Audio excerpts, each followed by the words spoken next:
Bonjour, nous sommes les gentilshommes. Salut Dan. Yo. Salut Connie. Salut Dan, salut Pascal. Et salut chers auditrices et auditeurs. Bienvenue dans ce nouvel épisode de notre podcast où tous les jeudis nous interrogeons une nouvelle femme sur un sujet afin de questionner et peut-être comprendre un point précis des relations amoureuses. Vous pouvez nous retrouver sur www.lesgentilshommes.fr, rejoindre notre communauté sur Instagram, sur YouTube et si vous le souhaitez, vous pouvez nous soutenir sur Tipeee. Oui, en effet, si vous adhérez à nos valeurs, l'ouverture au dialogue, l'échange autour des relations amoureuses, et ben vous pouvez nous aider à développer le podcast. Vous pouvez faire un don donc sur Tipeee. Ça peut être un don ponctuel, un don récurrent du montant que vous voulez. Ça nous permet de développer le podcast, de consacrer plus de temps, de proposer des illustrations, de nous déplacer. Nous déplacer en région. On rappelle qu'on est à Lyon aujourd'hui. Exactement. On est hyper contents. Et ce voyage a été possible grâce au C'est la première fois qu'on bouge et c'est grâce à nos tipeurs qu'on remercie énormément. Alors en contrepartie, soutenez-nous et puis en plus vous avez l'épisode en exclu. Exactement Dan, donc c'est quand même cool. Voilà, donc si vous avez envie de nous soutenir, nous ça nous fait très plaisir et puis ça nous aide et puis vous trouverez le lien sous la description du podcast. Tous les liens sont dans la description de cet épisode et chaque type récurrent nous apporte beaucoup. Merci à vous. L'épisode d'aujourd'hui, on va recevoir Anna. Bonjour Anna. Bonjour. Hello. Salut Anna. On va parler de l'épanouissement sexuel après 12 ans de vie en couple. Oui. Alors Anna, dis-nous qui es-tu ? Bon, je m'appelle Anna, j'ai 32 ans, je suis en couple, donc depuis 12 ans, je vis à Lyon et je suis ravie d'enregistrer avec vous aujourd'hui. Nous, on est ravis aussi. Est-ce que tu peux nous dire en quelques mots ta situation sexuelle aujourd'hui alors ? Situation sexuelle épanouie. Ouais, très bien. Oui.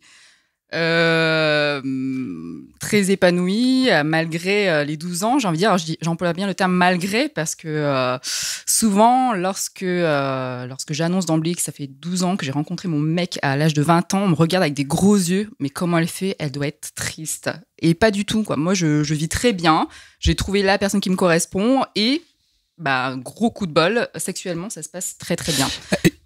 Ça veut dire qu'au bout de 12 ans, vous avez toujours envie l'un de l'autre Ouais, toujours. Ouais. Aussi fort qu'à 20 ans. Déjà 12 ans, c'est de la science-fiction pour moi. C'est génial d'apprendre que ça existe. Je croyais qu'il n'y avait que Connie. Tu vois, pour moi, les autres... Si. Alors, je pense que tout le monde on est tous très différents, hein, mais que ce soit lui ou moi, on a comme une libido assez exacerbée. Hein. C'est-à-dire que je disais à Connie en préparation de ce podcast que notre maximum d'abstinence, c'était 2 semaines en 12 ans. Donc, 2 semaines en 12 ans. Ouais. Alors, est-ce que ça veut dire que le fait que tu sois épanoui, parce que je connais pas est-ce que lui il est épanoui, on en parle après. Le fait que tu sois toi épanoui, c'est lié à cette fréquence et à cette activité ? Non, pas que. Alors, c'est pas que la fréquence, parce que pour parler cru, hein, si tu baises tous les jours, mais que c'est toujours la même chose, les mêmes positions, non, je considère pas que c'est... Non, on n'est pas épanoui. Non, c'est juste que c'est allé crescendo. Au départ, on s'est rencontrés, si on fait un peu le flashback, à 20 ans, à 20 ans, on est étudiant, on fait que sortir, on était très chaud. Donc, ça y allait, mais finalement, il n'y avait pas de réelle communication. On suit plutôt nos pulsions animales et voilà. Ensuite, on va pas se mentir, il y a une phase de creux où là, il faut un petit peu innover, où c'est peut-être un petit peu la routine. Et c'est vrai que moi, je déteste la routine. Que ce soit dans mon couple, professionnellement, avec les amis, etc. Je pense que c'est important d'être toujours créatif. Et il y a eu quand même une phase de creux, on va pas se mentir, où là, l'avantage, ça nous a permis de beaucoup communiquer et de se dire,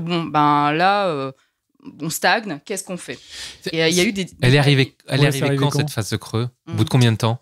Il y a eu plusieurs remises en question, hein, quand même, vers 5 ans. Ouais, je dirais 5 ans après le début de notre relation. Déjà, il y a eu une étape de franchie. Où là, le premier creux, il est arrivé au bout de 5 ans. Ouais. Et c'est matérialisé, quoi. Ce qui est déjà ouf, quoi. C'est-à-dire que pendant 5 ans, vous avez vraiment baisé comme des malades, quoi. Ouais. Et après, premier creux, mais qui était pas très long, donc 2 semaines, tu disais. Mais c'est un creux Ouais, c'est reparti, quoi. Non, mais quand je parle de creux, c'était pas que les 2 semaines, c'était qu'on s'amusait plus trop au lit. Voilà. Ça se traduisait comment ? C'est-à-dire au bout de 5 ans, c'est Quand est-ce que tu te rends compte que tu t'amuses plus au lit, en fait? C'est quoi le déclencheur? Alors déjà, moi, pour ma part, c'est vrai que j'avais de plus en plus de mal à avoir des orgasmes. Donc, je me suis dit, bon, c'est pas normal parce que je suis assez facile. D'accord. Et puis, vous connaissiez bien, donc c'est étonnant voilà. Et t'as compris? J'ai compris qu'il fallait... c'est toujours lié à cette question, à ce problème de routine. Je me suis dit, mais en fait, il y a des choses qui fonctionnaient auparavant, des positions, des actes qui fonctionnaient. Et je pense que mon corps s'est lassé. Voilà, mon corps a dit, stop, il faut tester autre chose. Et là, est-ce que j'ai le droit d'aller plus dans le détail? Bien sûr. C'est ce que tu veux. Ouais, d'accord. Et là, on s'est mis à expérimenter d'autres façons de faire l'amour. Ouais, pas forcément. C'est pas du détail, ça. Hein. Oui. Dis-nous, C'est plus questionnant qu'autre chose. Parce que ça veut dire quoi, d'autres façons de faire l'amour? La sodomie, par exemple. D'accord, voilà. ok. D'autres pratiques. Voilà, d'autres pratiques. Voilà. Très bien. Ouais. Et grâce à ça, vous avez réussi à repartir. Oui. Ouais. D'accord. Une question par rapport à ce creux sexuel. Il est que sexuel ou est-ce que c'est un creux dans l'ensemble de votre vie de couple? Je pense que c'est l'ensemble. Hein. Ouais, c'est pas que sexuel, c'est un tout. Moi, à cette époque-là, j'avais même professionnellement, j'étais pas à 100% épanouie. On vivait en banlieue lyonnaise, on venait d'emménager en banlieue lyonnaise, alors que je suis une vraie citadine aujourd'hui, malgré mes origines ardéchoises. Et j'étais pas... c'est pas que j'étais malheureuse, hein, mais j'étais pas à 100% pleine de vie à ce moment-là. Donc c'est un tout. Tu peux essayer d'évaluer l'impact de l'un sur l'autre. Est-ce que c'est sexuellement ça marchait plus parce que ta vie elle était pas bien, ou est-ce que comme t'étais pas bien sexuellement, ça avait un impact sur ta vie? À quel point les choses sont liées? C'est une question difficile. C'est une question à laquelle j'ai jamais vraiment pensé. Mais en tout cas, tout ce que je sais, c'est qu'effectivement, tout est corrélé. Hein. C'est-à-dire que si j'avais passé une mauvaise journée au travail, alors là, au lit, c'était n'importe quoi. Je faisais le strict minimum. Mais ça, c'est normal, non? Ouais. Je veux dire, même mais ça a dû t'arriver quand même à d'autres moments aussi, non? Que pendant cette période-là. Oui, mais c'était pas des phases aussi longues. Ok, là, c'était sur une phase. Oui, mais combien de temps cette phase à peu près pour toi? Je dirais à peu près. Quoi, un an, quelque chose comme ça? Non, un peu moins, quand même 6 mois. À peu près, ouais. Et comment vous dépassez le creux alors? Comment vous... On parlait. Alors, l'avantage qu'on a dans notre couple, c'est qu'on communique énormément, qu'il y a zéro tabou depuis toujours. Il y a zéro jalousie aussi. Et ça, je pense que ça aide énormément. C'est-à-dire qu'on a toujours été très, très complices dès le départ. On peut... je sais pas si c'est une anecdote, dans la rue, on peut très bien reluquer une fille tous les deux et commenter. Voilà, moi, c'est pas quelque chose qui me... C'est génial. Et encore, tu ne sais pas tout. Non, mais vous êtes vraiment à la cool, quoi, entre guillemets, très, quoi. Très à la cool. Alors ça, c'est... Lui, il est pas jaloux et toi, tu l'es pas. Début, ça. C'est-à-dire qu'au moment où vous sortez ensemble à 20 ans, vous avez déjà comme ça. Moi, j'ai toujours été très indépendante et j'ai jamais voulu dépendre de quelqu'un. Et heureusement, malheureusement, je sais pas, j'ai rencontré la personne qui me correspond très jeune. Et je me suis toujours dit, si ça fonctionne, on continue. C'est pas parce que j'ai 20 ans que je vais arrêter de le fréquenter, parce que, vous voyez ce que je veux dire? J'avais pas envie de me poser, mais en même temps, voilà, c'était ça matchait bien. Donc, et on a avancé comme ça, sans se priver. J'ai des personnes, après, c'est jamais très méchant, mais qui me disent, attends, t'as rencontré ton mec à 20 ans, mais t'as pas pu profiter pleinement de ta vie. Honnêtement, j'ai pas de regrets. Moi, j'ai fait la fête comme tout le monde. Si je veux faire des week-ends avec mes potes, j'y vais. Même aujourd'hui, ça m'a pas empêché de vivre des belles choses. Je peux me permettre une question un peu indiscrète, t'es pas obligé de répondre, mais est-ce que c'était ton premier mec? Non. Non. Ouais. D'accord. Ok. Parce que t'as eu quelques autres histoires avant. Okay. Ouais, mais bon, pas des histoires amoureuses. Mais à aucun moment, toi, t'as eu une frustration ou un regret où tu t'es dit, en fait, j'aimerais bien quand même connaître d'autres mecs dans ta vie. Encore une fois, t'es pas obligé de répondre, hein, mais. Ouais. Mais il a posé la question quand même. Ouais. Si je vais répondre, je pense que je peux du coup aborder ce sujet. Ouais. Alors je vais te répondre, hein, ça va prendre un peu de temps, mais je vais te répondre. Le deuxième creux qu'on a vécu, c'était l'an passé, donc il y a 1 an et quelques. À peu près 10 ans après, du coup. Et là, grosse remise en question de nouveau, parce que, alors que ce soit de mon côté ou de son côté, on commençait à sentir une frustration. Et donc, pour te répondre, si, je l'ai senti. Tu t'es dit, j'ai envie de voir un peu comment... Est-ce que l'herbe est... C'était quoi cette frustration ou pas? Frustration, c'était seulement de sexuelle. Ouais, uniquement, voilà, dans le couple, tout va bien, mais on commence à se dire, là, on a 30 ans passés, On s'aime, mais à la fois, ça y est, une fois de plus, l'animal en nous a envie d'aller assouvir certains besoins. Et moi, j'y pensais, ça me travaillait, hein, j'y pensais la nuit. Et ce que je ne savais pas, c'est que lui aussi y pensait. Et donc, un jour, alors, je ne sais même plus comment, on se baladait et on a commencé à parler de ce sujet. Je crois que j'ai dû initier la chose. Et on s'est dit, en fait, qu'on aimerait bien, aller voir ailleurs. Voilà. Et on a décidé, donc Vous en avez parlé déjà, trop cool. Ouais, déjà on a parlé. Et surtout, alors nous on aime bien, voilà, il faut parler, mais il faut agir directement. Hein. On ne fait pas que parler. Et... Donc bam, le jour même. Voilà, c'est ça. Tinder. Voilà, c'est parti quoi. Non mais tu rigoles, mais c'était quasi ça, hein, franchement. Ah ouais, c'est vrai. Ah ouais. Non, on a eu une discussion, mais de plusieurs heures, hein, vraiment. On s'est dit, mais il y a quelque chose, je suis heureuse, mais j'arrive pas à expliquer le pourquoi de j'ai envie d'aller voir ailleurs. Donc, on a creusé, etc. Non, mais on a parlé pendant des heures jusqu'à 4 heures du matin. Et puis, on a pris une décision. On s'est autorisé des relations extra-conjugales. Et ça fait 1 an. Voilà. Tu peux nous donner un peu les règles de ce pacte ? Alors, il y avait les règles de départ. Il y a eu une mise à jour. Mise à jour. C'est 1.2. Ouais, c'est là. L'upgrade, quoi. C'est quoi les règles ? Alors déjà, juste avant les règles, vous avez établi les règles de départ dans cette fameuse discussion de 4 heures, c'est ça ? Oui. Tu peux nous... Ouais, dis-nous un peu comment, plus. Alors, c'est quoi les règles ? D'abord, c'est quoi les règles ? Et surtout, comment vous êtes arrivé Il me regarde, Danick de Dieu. Oui. Comment vous êtes arrivé à en parler ? Tu prends des notes, c'est ça ? Regarde, j'ai déjà 3... Comment vous... comment... Bon, voilà, d'accord. Alors, non, je vais essayer... Alors, j'ai pas une très bonne mémoire, mais je vais essayer de me remémorer la conversation. Ça va, Connie ? Ouais, t'inquiète. Si tu veux, j'arrête. Hein, Non, mais t'inquiète, je prends des notes. Je donnerai toutes les données à Dan après. Voilà, Exactement. on dit Connie, mais on note tous. Ok. Je pense que... non, c'est moi qui initie la discussion, ça c'est sûr et certain. Je lui ai demandé si de temps en temps, ça lui est arrivé de vouloir coucher avec d'autres filles. J'y suis allée comme ça, quoi, direct. Cash, ok. Et honnêtement, je pensais qu'il allait faire l'autruche et qu'il allait me dire non, etc. Et il m'a dit, tu sais quoi, c'est là qu'on se rend compte qu'on est vraiment connectés parce que j'y pense depuis un moment et je savais pas comment t'en parler. Et là, moi, je me souviens de ce moment où je déculpabilise parce que je me dis, mais c'est pas possible parce que je suis la seule à penser ça. Et je déculpabilise et là, on se met à tout partager, quoi. C'était impressionnant. Et donc, les règles. Ouais. Les règles. Attends, pardon, excuse-moi.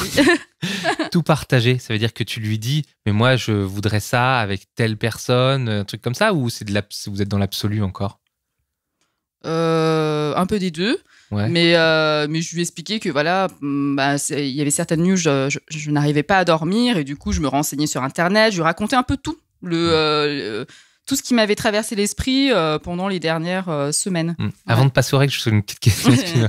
Mais comment ça se fait que vous êtes passé directement à mettre des règles et à dire on va le faire, plutôt que vous êtes pas dit bon oui, c'est un fantasme. On peut l'utiliser comme fantasme, ça peut nourrir notre sexualité et ça peut devenir un moteur pour nous deux. Tu vois ce que je veux dire ? Oui, Pourquoi vous êtes... C'est mon côté un peu germanique. Ardéchoise germanique, dis donc. C'est ça. Je suis très, très prudente et j'avais pas mal lu depuis que j'ai 30 ans, en fait, je m'intéresse énormément à la sexo et je m'éduque. J'ai une très grande curiosité, je lis beaucoup et j'ai lu des témoignages où forcément ce genre de relation libre fonctionnait et parfois non. Et je pense que c'est la peur en fait qui m'a fait instaurer des règles. Je me suis dit ça se passe bien aujourd'hui. La peur de quoi ? De le perdre, ouais. Ou que pas que de le perdre, mais de rompre quelque chose ou que lui me perde. Ça va dans les deux sens. C'est-à-dire que tu voulais autre chose, mais tu voulais cadrer pour ne pas perdre ce que tu avais déjà auquel tu tenais. Oui. Parce que nous, la démarche dans laquelle on est aujourd'hui, c'est vraiment, il faut que ça apporte du positif à notre couple. C'est du bonus. On n'est pas malheureux, on est vraiment bien, on est épanoui à deux. Et si c'est pour se mettre en position dangereuse, c'est pas ce qu'on recherchait vraiment. C'est intéressant parce que souvent quand on entend ces histoires d'aller voir ailleurs, on prend peur et on se dit que c'est parce qu'on ne donne pas quelque chose et on a tendance à se remettre en question en disant qu'est-ce que j'apporte pas, et alors qu'en vrai c'est comme tu le dis, il y a ce côté bonus, ça remet pas en cause la relation que tu as, c'est juste que tu veux le bonus quoi. Oui, c'est ça, c'est exactement ça. Et il n'y a pas de manque aujourd'hui, oui, dans le couple. C'est simplement qu'on est de plus en plus.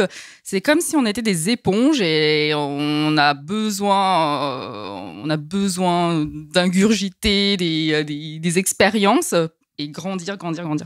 Et donc les règles. Donc les Ouais, voilà. Ça fait depuis 5 minutes qu'on attend là. Excusez-moi, il y avait des questions importantes avant. Non, mais je rigole bien sûr. Bon, sortez vos stylos. Alors, les règles. Les 10 commandements. Oui, les règles de départ. Les règles de départ. Parce que je vais Parce vous qu'après elles ont évolué. Ouais. Alors les règles de départ, c'était relation purement sexuelle. Alors ça paraît bête, hein, mais on s'est promis, c'est pas arrivé jusqu'à présent. Si jamais il y avait des sentiments un peu plus forts qui se développaient avec une autre personne, il fallait absolument qu'on en parle tous les deux. Directement. C'est pas vous couper, c'est pas vous dites s'il y a des sentiments, vous coupez avec l'autre personne direct. Alors l'idéal c'est de couper, mais à la fois. Mais en plus d'en parler quoi. Ouais. Alors nous, c'est assez paradoxal parce que ça fait 12 ans qu'on est en couple, mais on n'est pas romantique pour un sou. C'est-à-dire que moi, je me dis demain, je peux ne plus avoir de sentiments et c'est fini et c'est comme ça, c'est pas grave, c'est la vie. Et je peux rencontrer quelqu'un d'autre, tomber amoureuse de quelqu'un d'autre et voilà, et quitter mon chéri actuel. C'est très terre à terre. Ouais. Très rationnel quoi. Oui. Et donc voilà. Donc sa première règle, pas d'émotion, quoi. Enfin pas de sentiments. Pas de sentiments, ouais. Deuxième règle. Non, faudrait que je prenne dans l'ordre. Ouais. Non, deuxième règle, rien à la maison. Vraiment. Ouais, forcément. Oui. Non, mais c'est. Si en plus c'était après 10 ans, 11 ans. 12 ans. 12 ans. Oui. Ouais. Non, c'était l'an après passé. 10 ans, donc, 11 ans. 10 ans et demi, 11 ans, ouais. Oui. Mais bon, vous habitiez ensemble, j'imagine. Oui. Ouais, donc rien à la maison, quoi. Ouais, rien à la maison. Alors, rien à la maison, personne à la maison, mais pas que ça. Tinder et compagnie. Il faut toujours d'ailleurs, ça reste une règle, il faut que ça reste invisible. Ouais. Aux yeux de l'autre. C'est-à-dire que... pas de notification qui arrive. Ouais, voilà, ça... alors, mon mec, lui... c'est une règle très importante qui est toujours d'actualité parce que lui a un peu exagéré. Et je me suis rendu compte qu'il me consacrait de moins en moins de temps à la maison. Et il était toujours sur son portable et je savais, voilà. Que c'était en train de discuter avec des... Oui. Et ça m'a bien énervé. Ah ouais. Donc, c'est-à-dire tu dois rester la priorité avant les plans bang, quoi. Ah ouais, c'est ça. Ce que je vois aussi, c'est ne pas voir, quoi. Faut que ça reste quand même caché. Oui. Pourquoi ? T'as dit énervé. Je te dis oui, mais non. En fait, la troisième règle, justement, c'était parce qu'il se pose la question, est-ce qu'on partage ou pas ? Est-ce qu'on raconte quelle est... je croyais des trucs tous ensemble. D'accord, vas-y. On y viendra après, je pense. C'est peut-être les règles de 1.2. Vas-y, pardon. Oui, est-ce qu'on en parle ? Très bonne question, ça. Et au départ, on s'est dit, oui, on en parle. On se raconte qui est-ce qu'on fréquente, quand est-ce qu'on voit ces personnes, ce qu'on fait. Vous n'êtes pas dit non plus, pas les amis, pas la famille ? Ah si, mais alors... On parlait de ta sœur et tout, machin. Non, mais Dan. Imagine que toi, t'aies envie de te taper un de ses potes, par exemple. Non, ça c'est interdit. C'est mort. Alors lui m'a rien interdit, c'est drôle d'ailleurs, ouais. Mais si, moi, c'est pas vraiment une règle, c'est tellement logique pour moi, c'est tu touches pas à mes copines. Hors de question. Voilà, ouais. Et donc, je m'éparpille un peu, mais en gros, les règles, c'était ça. C'est on communique. Si je pose des questions, je veux savoir qui est cette fille, ce que vous avez fait, tu dois répondre. Pas à la maison et pas de sentiments. Alors, si vous communiquez, c'est dans quel but ? C'est un but pour vous exciter ou c'est un but de contrôle ? Non, première option. Première option. C'est pour vous exciter. Ouais, oui. C'est toujours lié à au bonus là, dont je te parlais tout à l'heure. C'est moi, je suis pas jalouse de base, donc à la rigueur, je veux pas. Quoi. De toute façon, si je l'étais, je pourrais pas autoriser ce genre de choses. Mais j'ai pas envie de le contrôler. Mais c'est plutôt, je voulais qu'il me raconte pour voir s'il fait des choses particulières avec d'autres filles qu'on pourrait reproduire nous à deux. y a un léger contresens. Tu veux qu'il te raconte, mais tu veux pas qu'il y ait de Pas le notif voir. et tout, pas de notif. Du coup, c'est quoi quelle est Non. la raison pour laquelle tu veux qu'il n'y ait pas de notification et qu'il n'y ait pas d'interférence de ça dans votre vie à vous, à deux? Non, mais parce que c'est. De toute façon, vous le voyez aujourd'hui, on est tous accros à nos smartphones et on peut D'accord, passer c'est des pour, heures et des d'accord. heures et finalement être ensemble sans vraiment partager Ouais, des Donc moments. c'est pour garder Ouais. ce côté. Oui, oui. D'accord, très bien, je Mm. comprends. Et voilà. Donc, au départ, comment. Parce que bon, après, il faut se lancer. Ouais. Ouais. On a forcément créé des comptes Tinder. Lui, il est très. Il connaît moins de personnes ici, donc il s'en fichait. Il y allait au taquet. Alors moi, très prudente, j'ai pris le Tinder version premium où je suis cachée. J'avais très très peur en fait de me faire griller, surtout par mon entourage amical. Ouais, Ouais. pour que Ah ouais. si eux ils voient, t'es obligé de Ouais. leur expliquer. Du coup, Oui. Ouais. Et d'ailleurs, je me suis fait avoir à un moment donné. Et une de mes copines, un de ses copains est tombé sur mon profil et il m'a reconnu. Et là, j'étais très, très embêtée. Alors, c'est le genre de situation, ça fait rire a posteriori, mais sur le coup, c'est là, bon, qu'est-ce que je vais inventer comme mytho Et c'est passé. Ouais, c'est t'as passé. inventé quoi comme mytho? On lui racontait que pour le fun, on faisait un concours et on voulait voir qui avait le plus de matchs entre nous, mais Ah, que c'est ça pas n'allait mal, plus ça. loin. Ça n'allait pas plus loin et voilà que j'avais gagné, que j'avais complètement oublié de supprimer le compte. Ouais. Ça Ouais. marche bien. Hein. Ouais, Ouais, c'est. c'est convaincant, ça. Ouais. Et puis ça passait parce que notre entourage nous connaît bien et on est très joueurs, on est très complices tous les deux, pas de tabou et Mhm. bon ils savent Du coup, pas. c'était hyper crédible, quoi. Ouais. Et du coup, vous Mm. passez le baptême du feu, alors? Oui. Ouais, on passe le C'est baptême. qui, du qui, feu. c'est qui le premier? Ouais, Alors, merci. Ça, c'est la question fatale. Le mec, donc, Bah, c'est lui, ton ouais. copain, ouais. Ah, d'accord. C'est lui. C'était logique, non? Parce que Non. il est plus actif, c'est pour ça. Lui, on dirait qu'il est plus motivé quand tu le dis. Ouais. Et puis il est très très actif. Il a une très forte libido. Je pense qu'il a plus confiance en lui aussi et peut-être du coup qu'il avait développé une plus grande frustration bien plus tôt. Ouais. D'accord. Et donc, tu disais aussi que lui, il était vachement au taquet, direct, quoi. Il s'est lancé, et il Oui. a enchaîné Et- les rendez-vous, quoi. Et donc, la première Oui. fois que ça se passe, comment tu réagis? Comment tu le vis? Première fois. Première fois. Je réfléchis. Il y en a eu plusieurs. Ouais. Ok. J'étais en week-end avec des amis. Et ça aide énormément parce que j'ai pas eu trop le temps d'y penser. Et je savais, alors je connaissais le prénom de la fille. Ah oui, il t'avait prévenu. Il t'avait dit, là, ce week-end, je vais voir Ouais, une ouais. fille qui s'appelle machin. Et... Ouais. Je connaissais son adresse, tout, quoi. Et puis, j'avais même vu des photos. Ah non, ça allait très, très loin. C'est génial d'avoir cette Ouais. confiance dans le Ouais. couple. C'est Ouais. c'est top, quoi. Est-ce que, Ouais. Non, mais en fait, au-delà de la confiance, j'ai l'impression que c'est plutôt, ça permet de se dédouaner complètement. Si vous n'êtes absolument pas dans l'adultère, c'est un moyen de vous dire Non. chacun que ce n'est absolument pas l'adultère parce que tout est exposé, c'est ça? Oui. Oui. Alors, pour nous, je crois que j'ai même jamais employé ce terme, quoi, pour le coup. Ouais, mais alors- Parce que c'est pas. Non. La notion de fidélité, Ouais. elle nous est propre, hein, mais nous, on se considère fidèles. Parce que, en cas de coup dur, il est là, je suis là pour lui. La fidélité, pour moi, c'est pas que la fidélité sexuelle. Non, quoi. Donc voilà, première fois pour lui. Donc forcément, on va pas se mentir, si j'ai quand même un peu eu peur. Je me suis dit, oh là là, j'espère quand même qu'elle va être un peu moins bon coup que moi, parce que bon, si c'est pour sentir après dévalorisé, c'est pas l'objectif. Parce que tu t'es pas dit, justement, on va être en compétition et tout. Bah si, ça m'a traversé l'esprit quand même. Ouais. Et puis, de retour à la maison, il me débriefe. Je pose beaucoup de questions. Alors, lui ne se confie pas naturellement. C'est je pose des questions, il répond. Et t'es excité? Puisque c'est un peu l'objectif. Ouais. Donc, est-ce que ça marche, quoi? Je veux dire, Ouais. est-ce que tout de suite, en rentrant de ton week-end avec tes copines, tu dis alors machin? Et est-ce que, tu vois, le côté compétition et le côté excitation, lequel remporte le lot rapidement? Alors, pour cette première fois, j'étais pas excitée. D'accord. Parce que c'était nouveau et que finalement, j'avais peut-être pas anticipé mes émotions, etc. Donc, j'étais un petit peu plus inquiète. Je posais beaucoup de questions, mais je voulais qu'il me rassure. D'accord. Et ça a marché. Alors, après, je ne saurais jamais exactement la vérité, mais je pense quand même qu'il a été sincère. Mais il s'avère que cette personne n'était pas exceptionnelle et Et du coup, c'est bon, quoi. J'ai eu un regain de confiance en moi. Et ça a boosté ta libido, ça? Et là, oui, voilà. Ouais. Et vous avez baisé tout de suite après, du coup, ou pas du Je sais tout? plus. Non, parce que si ça a boosté ta libido en mode super, je suis mieux, allez, on y va. Let's go. Je sais plus, mais oui, sûrement. Si, ouais. D'accord. Et du coup, toi, t'as attendu un petit peu avant de mettre la main à la pâte. Alors, comment t'as trouvé, toi? Comment t'as trouvé quelqu'un? Donc Tinder, non, c'est ça aussi. Tinder aussi, ouais.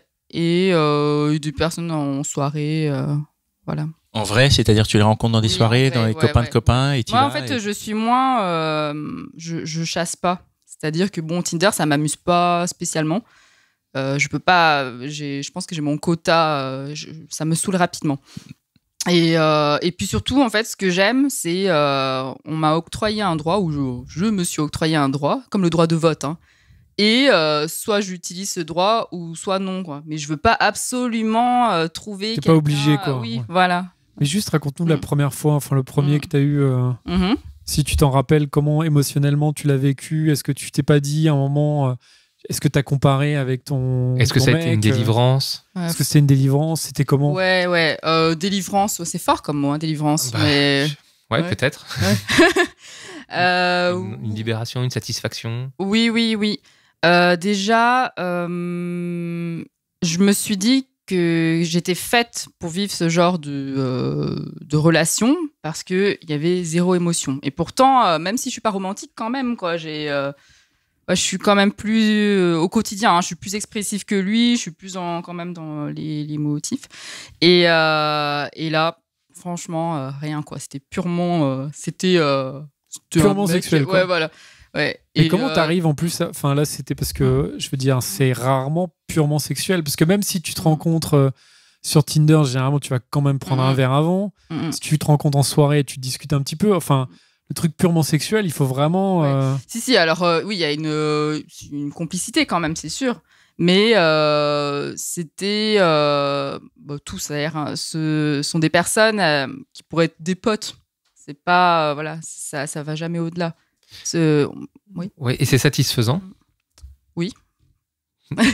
Pourquoi?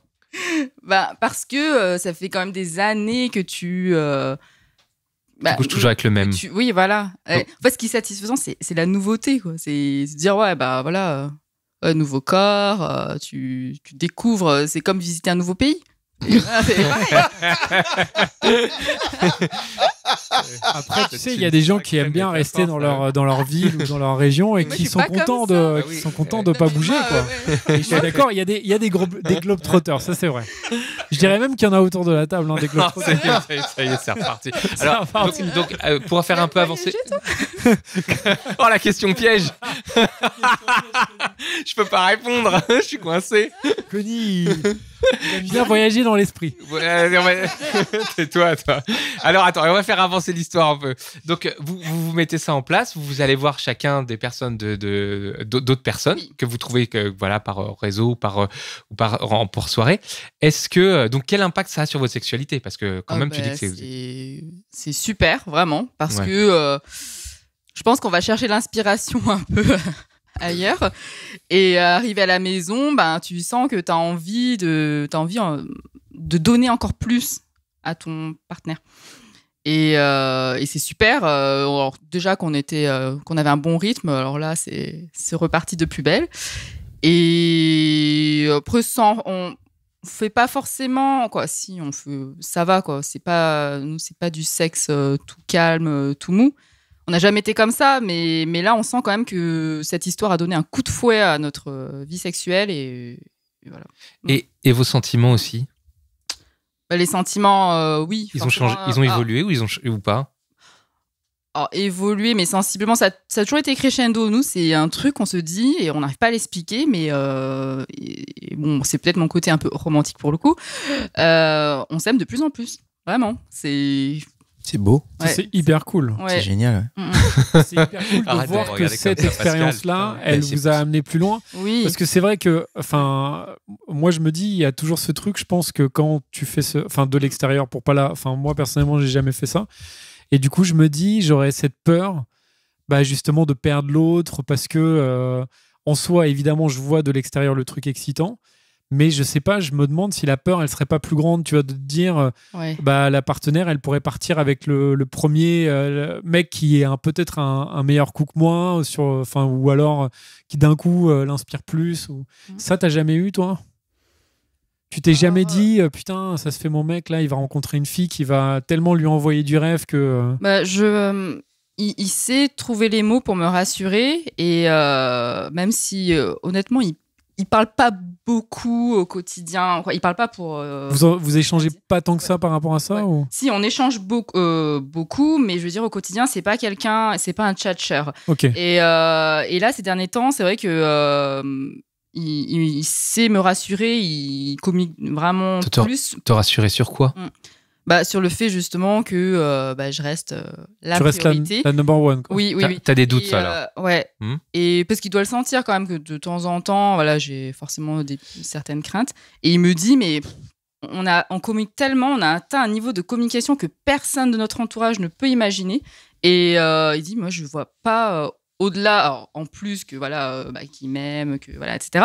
Il dit, je vois pas pourquoi j'irais voir ailleurs réellement. Alors c'est drôle parce que il va voir ailleurs sexuellement, mais pas voir ailleurs sentimentalement. Ouais. Pas te quitter pour une autre fille, quoi. Alors que là, j'ai avec moi une personne qui est comme moi, qui me comprend, qui me laisse libre. Et il me dit, j'ai tout à perdre. Donc, Moi, j'ai une question. Tu dis que tu as des doutes et que lui, il te rassure. Et la réciproque est vraie. Est-ce que lui a des doutes et toi, est-ce que tu le rassures? Alors, lui, il a des doutes aussi. Je le rassure. Mais alors, qu'on peut parler des règles version 1.2. Oui, ça a évolué. Oui. Ce qui a évolué, c'est que au départ, alors, lui pouvait aussi me poser des questions et je pouvais répondre. Et il m'en posait quasiment pas. Et il a réalisé qu'il voulait pas savoir. Donc, Donc là, on s'est dit que c'était peut-être pas bon de tout raconter en détail, de tout voir. Parce que moi, je voyais tout. Je pouvais lire les conversations. Je pouvais parler avec les filles si je voulais. Je voyais des photos, tout. Et on s'est dit non, c'est pas bien déjà. Vaut mieux éviter d'aller trop dans les détails et uniquement puiser le positif. Par exemple, j'ai fait ça, c'était top, et je le fais avec mon chéri ou ma chérie, et c'est tout, quoi, ça s'arrête là. Et alors moi, ça c'est mon côté un peu curieuse quand même. Je lui ai quand même dit, si vraiment j'ai besoin d'être rassurée, que je te pose une question, je veux quand même que tu répondes, mais c'est comme des cartes joker, je vais faire attention. Mais lui, il ne veut rien savoir. Rien.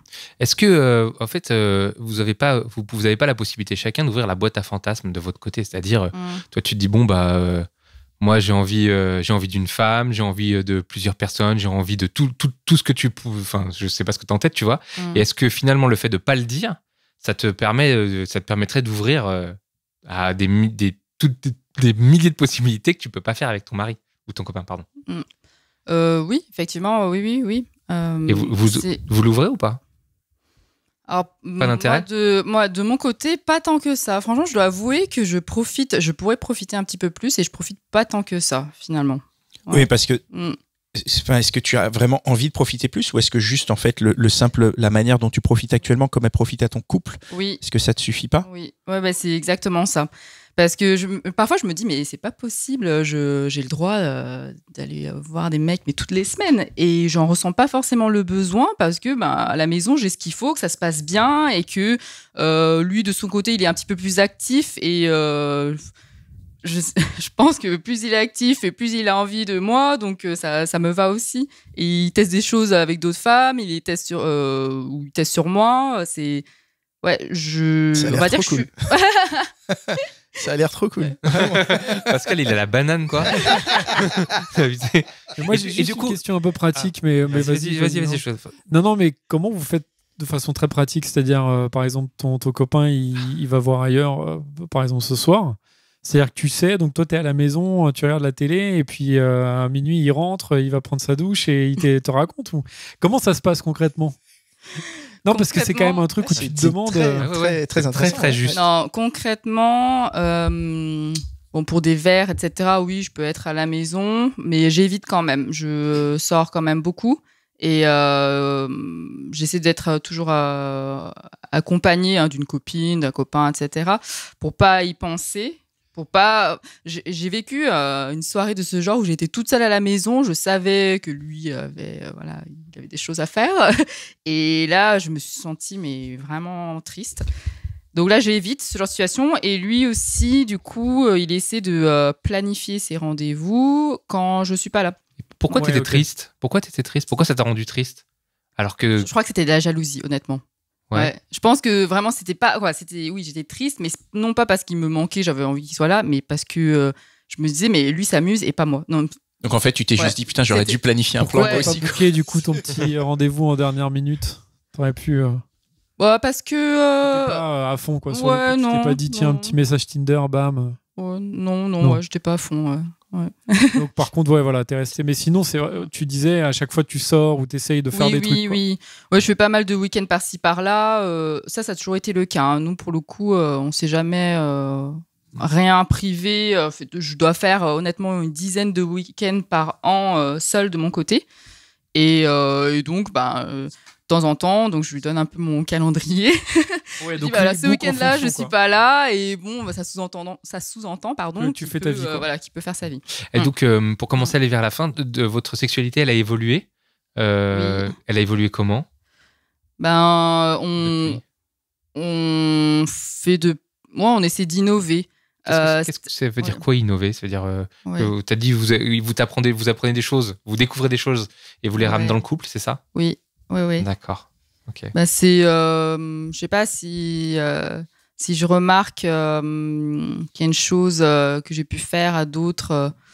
Je sais même pas comment m'exprimer, mais j'essaie de retester sur lui, par exemple des zones érogènes, etc. Et voir si ça fonctionne. Et là, il me regarde, me dit ah ouais, tu m'avais jamais fait ça. Et... Ouais, c'est... Ah cool. J'ai une toute petite question encore. Tu nous as pas donné la fréquence avec laquelle tu rencontres d'autres personnes ? Alors moi, c'est très peu par rapport à lui. Ah, tu peux nous donner un peu des... Une fois par semaine, non ? Non. Non, je rigole. Il teste quand même.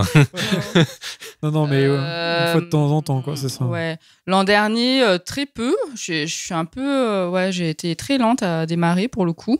Je sais pas, je dois avoir 3 ou 4 dans l'année relations, ouais. Mm-hmm. Et cette année, un petit peu plus active, mais ouais, c'est... Et puis, moi, c'est un à la fois. Parce que lui, c'est plusieurs à la fois ? Ouais. En même temps ? En même temps, tu veux dire en même temps, dans la même pièce ça, je sais pas, je crois pas. Après, je sais pas. Ok. Ouais. Mais ça, justement, c'est pas un truc qui te dirait aussi ? Tiens, là, je me suis tapé 2 meufs et tout. Moi ? Non, mais lui, il te dirait... Enfin, tu vois, ou t'aimerais qu'il t'en parle ou... Ouais, ça, c'est une chose qui pourrait m'exciter, ouais. De l'imaginer avec plusieurs filles. Mais le voir, le prochain truc... C'est marrant parce que, quand je dis ça, vous, ça marche dans l'imaginaire. Et en fait, c'est ce que vous imaginez ce qu'il fait avec l'autre, même si vous le dites, mais ça reste... Comme c'est des mots, vous n'avez pas pris de photos, de vidéos, et vous le faites pas ensemble. Et donc, c'est marrant parce que c'est intéressant parce que c'est encore l'imaginaire qui est le moteur quand même. Oui, beaucoup, ouais. Et on veut pas faire de choses ensemble avec d'autres personnes. Hein. On veut vraiment... Pas du tout Pourquoi prévu, ça ça ne nous intéresse pas. Que ce soit lui ou moi, d'ailleurs. Hein. Ouais, on veut vraiment... on veut préserver notre petit cocon. Petit cocon, ouais. C'est quoi vos prochaines étapes ? Comment tu te projettes ? Je sais pas encore pour combien de temps, on n'a pas prévu, parce qu'on se dit qu'un jour on va peut-être arrêter, parce que on veut, mine de rien, se poser un jour, peut-être construire une famille. Alors c'est pas à l'heure du jour aujourd'hui, hein, mais on se dit quand même que oui, c'est particulier si tu as des enfants. Bon. Mais bon, à la fois il n'y a pas de règles, on est assez mitigé. Donc les prochaines étapes, c'est compliqué de te répondre parce qu'on se laisse porter. Là, je pense qu'on a su ajuster les différents paramètres. Parce qu'il y a quelques mois, du coup, on a fait cette mise à jour parce que je sentais que le petit bonus là commençait à s'éloigner. Depuis cet été, on est très alignés, l'un et l'autre. Donc, prochaine étape, c'est continuer comme ça pour l'instant. Et ma dernière question, c'est qu'est-ce qui ferait que ça s'arrêterait pour toi ? Pour moi, il y a très peu de raisons. Hein. Qui me délaisse. Que lui parte, tu veux dire ? Qui, pardon ? Que lui parte, c'est ça ? Ouais. Non, pas. Alors, qui te délaisse dans quel sens? Qui me délaisse au quotidien. C'est-à-dire que. Oui, qui s'intéresse plus à toi et qui soit que en train de draguer. Oui. Ça, toi, tu serais à un bout d'un moment, tu dirais voilà, c'est fini, stop. On arrête. Okay. Ça serait la seule raison. Si le fait de faire ces choses-là n'apporte plus aucun bénéfice au couple, j'hésiterai pas à dire stop. Ouais. Et comment tu penses que comment tu sauras que ça apporte plus de bénéfice? Je sens, on est connecté. Je le sentirai. Je le connais tellement. Ouais, s'il est plus là quand vous couchez ensemble, c'est plus intense, etc. C'est ça que tu veux dire? Bah, parfois, c'est une de nos private jokes parce qu'il a cette capacité à se mettre un peu en mode off et je suis la seule à le voir. Il peut être dans la pièce physiquement, mais en vérité, il va pas vous écouter. Et les autres ne le remarquent pas, il y a que moi qui le remarque. Il est non, on est. Vous connaissez très bien, quoi. Ah oui, très bien et.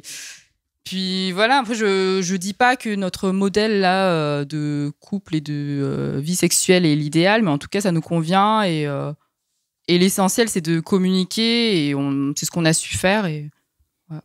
Ok. Non, c'est vrai que c'est un très bel exemple parce qu'évidemment votre cas est particulier et tous les couples ne sont pas faits probablement pour pour avoir ce truc là. Mais ce qui est génial, c'est de voir que ce qui compte c'est le fait de communiquer et d'échanger et que vous ayez trouvé un terrain d'entente là-dessus, c'est hyper inspirant, quoi. Oui. Peut-être que... tu le vois arriver, le mec, avec sa vanne, quoi. Peut-être que ça inspirerait d'autres mecs autour de cette table. Non, je dis pas du tout autour de cette table, mais dans les auditeurs, je pense que ça peut inspirer les gens. Et auditrices. Je dis pas qu'il y a des gens et des auditrices, évidemment pas forcément pour faire la même chose, mais ne serait-ce que pour en discuter, pour amener des sujets sur la table. Parce que c'est ça vraiment le plus important, en fait. Oui. Et c'est ce qui a marché chez vous, c'est le fait d'en parler. Et moi, mon message aujourd'hui, c'est pour cette raison que j'avais beaucoup hésité à aborder ce point, mais mon message à tous les couples en fait qui pourraient être dans la même situation, qui ressentent peut-être même une lassitude. Alors nous, on n'est pas allé au point de se lasser l'un de l'autre, mais je les encourage à communiquer. Je les encourage pas forcément à faire comme nous, mais à réellement communiquer. Et il peut y avoir des belles surprises. Moi, j'avais peur en fait de partager tout ce que je ressentais, etc. Et je me suis rendu compte que la personne avec qui je vis pensait exactement la même chose. Il faut prendre des risques et s'ouvrir. Très bien. Merci pour ce témoignage. C'est un très beau mot de la fin et merci beaucoup d'être venu Merci Anna. Dire ça. Merci Anna. Merci les gars pour ce nouvel épisode. Merci Mitch, notre ingénial du son qui est toujours là. Merci beaucoup. Merci Cynthia qui aussi est là et évidemment merci Sophie qui nous héberge, qui nous permet merci Sophie qui nous héberge d'ailleurs pour qui s'héberge. C'est ça, c'est ce que tu disais. Non mais ça elle est pas encore au courant. pour le mois qui vient, voilà, on s'installe à Lyon. Mais qui a facilité cet enregistrement. Ça nous fait très plaisir de nous déplacer parce qu'effectivement on veut sortir de ce côté trop parisien qu'on peut avoir et qui est enfermant, et même si Lyon ça reste une très grande ville et c'est intéressant, mais la démarche est amorcée et donc on ira partout en France après. Ouais. Exactement. En donnant sur le Tipeee par exemple. En donnant sur Tipeee, on viendra plus vite. Allez. Merci, voilà. On embrasse. Allez, à la semaine prochaine. À bientôt, ciao. Ciao.